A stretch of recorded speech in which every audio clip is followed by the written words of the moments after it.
донишкадаи давлатии фарҳанг ва санъати Тоҷикистон ба номи Мирзо Турсунзода натиҷаҳои фаъолияти худро дар 6 моҳи аввали соли 2026 ҷамъбаст намуд.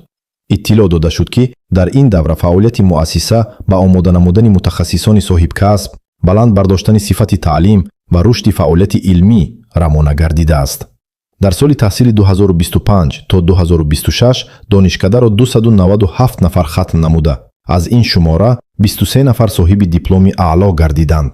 ҳамчунин 20 нафар хатмкунанда ки тариқи квотаи президентӣ таҳсил мекарданд, пас аз хатм ба ҷойи кор фиристода шуданд. айни замон дар донишкада донишҷӯён аз рӯи 29 ихтисос таҳсил мекунанд. бо мақсади беҳтар намудани сифати таълим, синфхонаҳо бо таҷҳизоти муосир аз ҷумла тахтаҳои электронӣ, компютерҳо ва низоми шинохти чеҳраи Face ID таъмин шудаанд.